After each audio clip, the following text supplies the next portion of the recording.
అయ్యారు. దుర్గాప్రసాద్ గారు నమస్కారం, గుడ్ మార్నింగ్. సో మొత్తం మీద రాయలసీమ లిఫ్ట్ని ఒక గేమ్ చేంజర్గా వైసీపీ చూస్తోంది.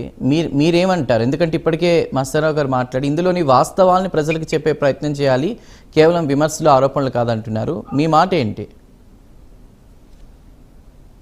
అందరికీ, ప్యానెల్లో ఉన్న అందరికీ కూడా నమస్కారం అండి.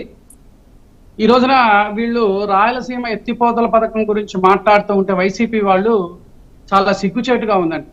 నేను ఈ మాట ఎందుకు అంటున్నానంటే, అసలు ఇరిగేషన్కి లిఫ్ట్కి తేడా తెలియని వాళ్ళు వైసీపీ ప్రభుత్వంలో ఉన్నారు. గత ప్రభుత్వంలో చూసుకుంటే 2019-2024 మధ్య కాలంలో మేము 2022 కల్లా పోలవరం ప్రాజెక్టు పూర్తి చేస్తాను అసెంబ్లీలో తొడగొట్టి సవాల్ చేసిన నాయకుడు ఏం మాట్లాడాడండి? మరి లిఫ్ట్కిను సంబంధం లేకుండా అసలు పోలవరం ప్రాజెక్టే మా వల్ల కాదు అని చెప్పి మాట్లాడిన వ్యక్తులు ఏమయ్యారండి? వీళ్ళు ఇవాళ రాయలసీమ గురించి వీళ్ళు మాట్లాడుతుంటే చాలా సిగ్గుచేటుగా ఉంది. అదే జగన్మోహన్ రెడ్డి గారు పాపం రాయలసీమలోకి వెళ్ళి లిఫ్ట్ ఇరిగేషన్ లాగా పెట్టి ట్యాంకులతో నీళ్లు పెట్టుకొని దాన్ని ఓపెన్ చేసిన ఘనత ఎవరిదైనా వైసీపీ ప్రభుత్వం. కూటమి ప్రభుత్వం ఎప్పుడూ కూడా చిత్తశుద్ధితో పనిచేస్తుందండి. చిత్తశుద్ధితో పనిచేసింది కాబట్టే పోలవరం ప్రాజెక్టు దాదాపు 70% దాకా వచ్చేసిందండి. 50 నుంచి 70% పూర్తి చేసుకుంటూ వచ్చిందండి. మరి వీళ్ళ ప్రభుత్వంలో ఏం చేశారండి? మరి ఈ రోజున వీళ్ళు వచ్చేసి మా ఏదో కూటమి ప్రభుత్వం మీద వీళ్ళు ప్రతిసారి కూడా వీళ్ళు చెయ్యకపోగా చేసే వాళ్ళ మీదకి బురద ఎలా చల్లాలి అని ఆలోచించే వ్యక్తులు ఈ వైసీపీ ప్రభుత్వం.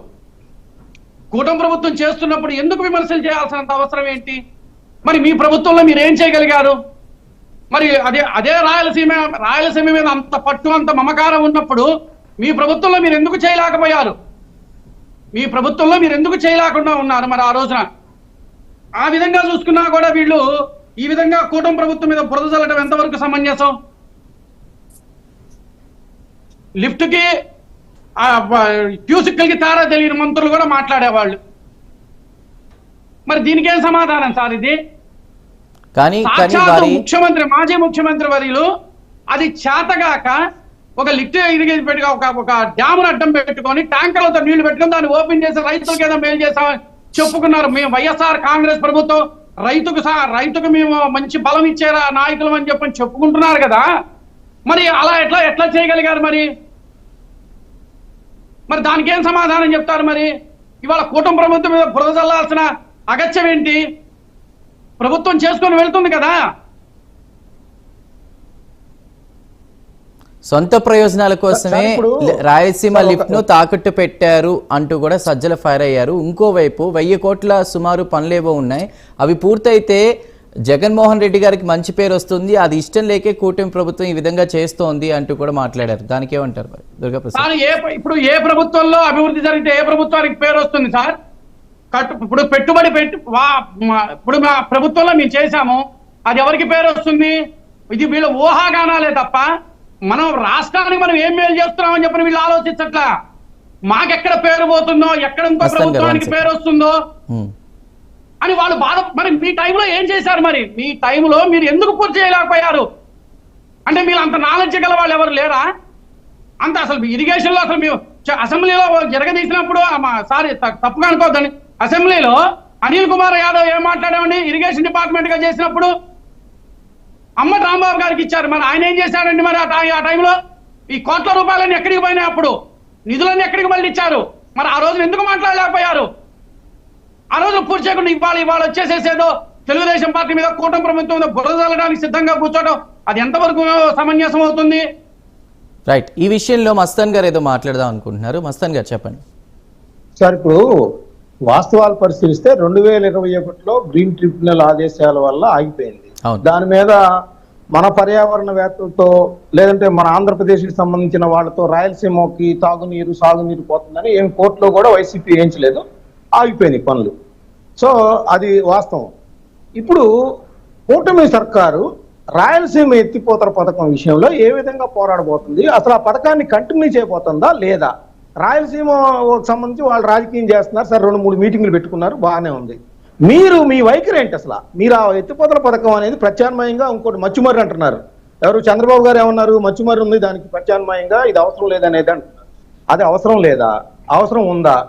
అసలు అవసరం ఉంటే రాయలసీమ వాసులకి ఏదైతే అక్కడ 3 జిల్లాల్లో చెప్పారో లేకపోతే చెన్నైకి వాటర్ అన్నారో ఇవన్నీ కూడా ఏ విధంగా ఫుల్ఫిల్ చేయబోతుంది తెలుగుదేశం ప్రభుత్వం. ఇప్పుడు వాళ్ళు మీ మీద బుర్ర చల్లుతున్నారు, ఓకే మీరు అనుకుంటున్నారు, అదే అనుకుందాం, మరి మీరేం చేస్తున్నారు చెప్పండి ప్రజలకి.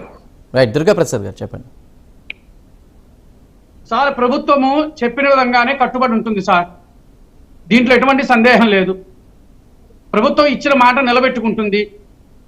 మేము మాట తప్ప మడవం తిప్పమని చెప్పుకునే నాయకుల కన్నా మా ప్రభుత్వము, మా కూటమి ప్రభుత్వము చిత్తశుద్ధితో పనిచేస్తుంది. రైతులకు ఏ విధంగా మేలు చేయాలి అనేది చెప్పి వాళ్ళు ఖచ్చితంగా మేలు చేయడానికి మా ప్రభుత్వం సిద్ధంగా ఉన్నది. దీంట్లో ఎటువంటి సందేహం లేదు, ఎవరు అనుమానపడాల్సిన అవసరమూ లేదు. సార్ అట్లాగా సార్, మీరు పట్టిసీమకి అనుమతులు లేవు, పూర్తి చేశారు చంద్రబాబు నాయుడు గారు. కేఆర్ఎంబి అదే ఏదైతే కృష్ణా రివర్ బోర్డు నుంచి అనుమతులు లేవు, పూర్తి చేశారు. మచ్చుమర్రి కూడా అదే విధంగా పూర్తి చేశారు. మరి రాయలసీమ మాత్రం వాళ్ళు ఆత్మనంగానే ఆపేయటం ఏంటి, కంటిన్యూ చేయొచ్చు కదా అనేది ప్రజల భావనగా ఉంది. దానికి ఏంటి సమాధానం? సార్ చేస్తారు సార్, చేయకుండా ఎందుకుంటారు, తీసుకుంటారు. అనుమతులు అన్ని తీసుకొని దానికి ముందుకు వెళ్తాము. మీరు వెళ్ళని మీరు ఎట్లా డిసైడ్ అవుతారు, మీరు ఎలా మీరు నిర్ధారణ చేసుకోగలుగుతారు? కూటమి ప్రభుత్వం వచ్చి 2 ఏళ్ళు అవుతుంది, మరి ఇప్పటి వరకు 2 ఏళ్ల నుంచి ఏ అడుగు కూడా పడలేదనేది కాబట్టే ఈ ప్రశ్నలన్నీ కూడా తలెత్తుతున్నాయి.